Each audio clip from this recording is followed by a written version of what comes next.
Hi, this is D T H. ഒരു സാധാരണ cinema പ്രേമിയുടെ film റിവ്യൂയിലേക്ക് വീണ്ടും സ്വാഗതം.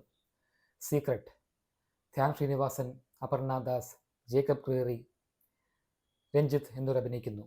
എസ്.എൻ. സ്വാമിയുടെ കഥയും സംവിധാനവും, ജിക്സ് ബിജോയുടെ സംഗീതം.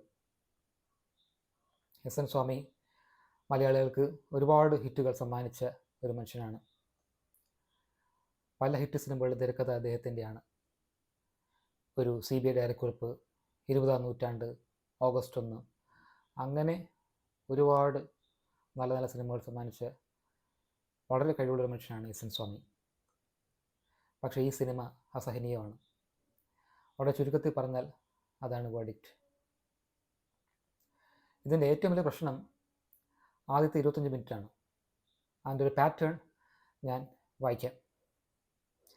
ആദ്യം തുടങ്ങുമ്പോൾ തന്നെ ഒരു ടൈറ്റിൽസിൽ വയലിനൊക്കെ വായിക്കുന്ന എന്തോ ഒരു സംഭവം, അതായത് ഒരുപാട് ഓർക്കസ്ട്ര പോലെ.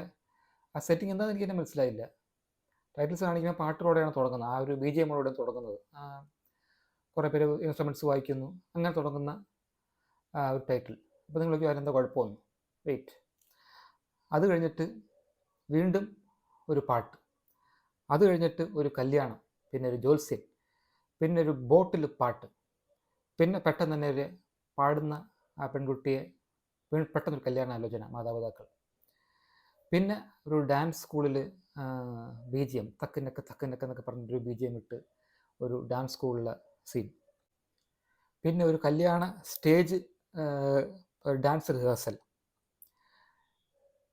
ഇവിടം വരെ ആയപ്പോൾ ഞാൻ വാച്ച് നോക്കി. അപ്പോൾ 25 മിനിറ്റ് ആയി. 25 മിനിറ്റ് ആയതേ ഉള്ളൂ. ഇതിങ്ങനെ തുരുതുര ഈ പാട്ട് BGM, പാട്ട് BGM, പാട്ട് ഡാൻസ്, പാട്ട് BGM, ഇതിങ്ങനെ വന്നുകൊണ്ടേ ഇരിക്കുകയാണ്. എന്തോ എനിക്ക് മനസ്സിലായില്ല. അവർ ഈ പടം എഡിറ്റ് ചെയ്യാൻ നോക്കിയപ്പോൾ ആ എഡിറ്റർക്ക് പോലും തോന്നിയില്ലേ എന്തോ ആണെങ്കിലും സംഭവം കാണുന്നത് ഇങ്ങനെയാണ്. ഇതിൽ വലിയ എക്സാജറേഷനൊന്നും ഇല്ല. ഇങ്ങനെ തുടരെ ഇങ്ങനെ സംഭവങ്ങൾ വന്നുകൊണ്ടിരിക്കുകയാണ്. അതൊന്ന്. പിന്നെ അത് കഴിഞ്ഞിട്ട് യു ആർ എ ചീറ്റ്, നീ വെർജിൻ അല്ലല്ലോ എന്നൊക്കെ ഒരു ഡയലോഗ്സ്. പിന്നെ അത് വീണ്ടും ഒരു റൊമാൻറ്റിക് സോങ്. ഇത് ഞാൻ എഴുതി വെച്ചായിരുന്നു, ഈ പാറ്റേൺ ഒന്ന് എഴുതി വെച്ചായിരുന്നു ഞാൻ.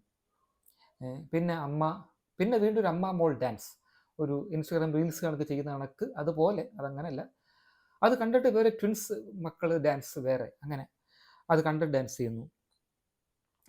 പിന്നെ ഒരു സീനിൽ ധ്യാൻ ശ്രീനിവാസൻ ഇങ്ങനെ ഞെട്ടി എഴുന്നേൽക്കുന്നുണ്ട്, കാറിൽ പേടിച്ച് ഞെട്ടി, സ്വപ്നം കൊണ്ട് ഞെട്ടി എഴുന്നേൽക്കുന്നുണ്ട്. ഉടനെ അപർണദാസിൻ്റെ ക്യാരക്ടർ പറയുന്നു, പുള്ളി പേടിച്ചിട്ട്, അതായത് നൈറ്റ് മെയർ കണ്ട് പേടി ഞെട്ടി എഴുന്നേക്കാണ് കാറിൽ. അപ്പോൾ അപർണദാസ് പറയുന്ന അപർണദാസിൻ്റെ ക്യാരക്ടർ പറയുന്നതാണ്, സ്വപ്നത്തിൽ അങ്ങനെ പലതും കണ്ടുകൊണ്ടിരിക്കും, നീ തന്നെ പേടിക്കുന്നതെന്ന്. പുള്ളി ഒരു നൈറ്റ് മെയർ കണ്ട് ഞെട്ടി എഴുന്നേക്കുവാണ്. അപ്പോഴാണ് ഈ ഒരു ചോദ്യം കേൾക്കുന്നത്. അങ്ങനെ ഒരുപാട് സില്ലി ആയിട്ടുള്ള ഡയലോഗ്സ്. ഇതിൽ ഈ സെക്കൻഡ് ഹാഫ്, അതായത് സെക്കൻഡ് ഹാഫിൻ്റെ കുറച്ച് ഭാഗം ഇച്ചിരി സ്ട്രോങ്ങറാണ്. ഫസ്റ്റ് ഹാഫ് സഹിക്കാൻ പറ്റത്തില്ല, സെക്കൻഡ് ഹാഫ് സഹിക്കാൻ പറ്റുമെന്നല്ല, പക്ഷേ ചില സന്ദർഭങ്ങളിൽ മാത്രം ഇച്ചിരി സ്ട്രോങ് ആവുന്നുണ്ട്.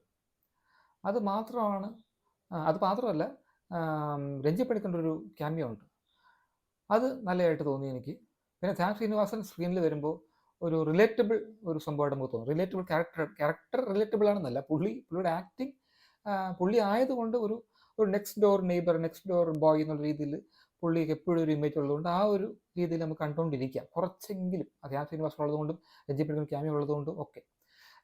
ധ്യാൻ ശ്രീനിവാസൻ്റെ ക്യാരക്ടർ റിലേറ്റബിൾ ആണെന്നല്ല ഞാൻ പറഞ്ഞു, അങ്ങനെ ഒരിക്കലും പറയാൻ വഴിയില്ല, കാരണം അത് അങ്ങനെ പറയാൻ പറ്റത്തില്ല, അങ്ങനത്തെ ക്യാരക്ടറാണത്, അങ്ങനത്തെ കഥയും ക്യാരക്ടറും ഒക്കെയാണ്. ഇത് എസ്.എൻ. സ്വാമി എൻ്റെ മുമ്പിൽ ഒരു യൂട്യൂബ് ഒരു ചാനൽ, ഒരു സഫാരി ചാനൽ നടക്കുന്ന ചാനലിലോ ചരിത്രമനിലൂടെ എന്നുള്ള പ്രോഗ്രാമിലോ അങ്ങനത്തെ എന്തെങ്കിലും പ്രോഗ്രാമിൽ ഇതിൽ പറയുന്ന കുറേ കാര്യങ്ങളുണ്ട്. അത് പറഞ്ഞിരുന്നെങ്കിൽ ഒരു പക്ഷേ കേട്ടുകൊണ്ടിരിക്കാം, ഒരു ടെഡ് ടോക്കിലോ അങ്ങനെ കേട്ടുകൊണ്ടിരിക്കാം. അല്ലാതെ ഇത് സിനിമയായിട്ട് രമ്പേ പരാജയമാണ് എന്നാണ് എൻ്റെ അഭിപ്രായം, എന്നാണ് എനിക്ക് തോന്നിയത്. തിയേറ്ററിലും വലിയ ആളൊന്നും ഇല്ലായിരുന്നു. ഞാൻ ഇത് മിക്കവാറും ഷോ കാണത്തില്ലെന്നാണ് വിചാരിച്ചത്. പക്ഷേ എന്തുകൊണ്ടും എങ്ങനെ ഒരു ഫാമിലി ഒരു 9 പേരുണ്ടായിരുന്നു, പിന്നെ ഞാൻ കൂടെ ചേർത്ത് ഒരു 9-10 പേരുണ്ടായിരുന്നു, അങ്ങനെ ഞാൻ ചേർത്ത് ഒരു 10-12 പേരുണ്ടായിരുന്നു. അതുകൊണ്ട് ഷോ റൺ ചെയ്തു. അങ്ങനെയാണ് കാണാൻ തന്നെ പറ്റിയത്. ഇതിൽ പറയുന്ന കുറേ തീംസ് എനിക്കിഷ്ടമുള്ള തീംസാണ്. നിങ്ങൾ കേട്ടാൽ ഞെട്ടരുത്. ഈ second law of thermodynamics, entropy, synchronicity, അങ്ങനത്തെ കുറേ സംഭവങ്ങൾ പറയുന്നുണ്ട്. ഇത് ഈ എസ് എൻ സ്വാമിയുടെ തോട്ട് പ്രോസസ്സ് എനിക്ക് ഇഷ്ടമായി. പക്ഷേ ഈ സിനിമ എന്ന നിലയിൽ ഇതെടുത്തിരിക്കുന്നത് ഒരു ഭയങ്കര അട്രോഷ്യസ് രീതിയിലാണ് എടുത്തിരിക്കുന്നത്. പത്തറ്റിക്കാണ്, അട്രോഷ്യസ് ആണ്, കാണികളുടെ ഇൻ്റലിജൻസിനെ ചോദ്യം ചെയ്യുന്ന കണക്കുള്ള രീതിയിലാണ് ചെയ്തു വച്ചിരിക്കുന്നത്. പിന്നെ രഞ്ജി പണിക്കറിൻ്റെ ഒരു ചെറിയ ക്യാമിയോയ്ക്ക് വേണ്ടിയും ധ്യാൻ ശ്രീനിവാസൻ്റെ കുഴപ്പമില്ലാത്ത അഭിനയത്തിന് വേണ്ടിയും 1 star out of 5 for Secret. Thanks for watching.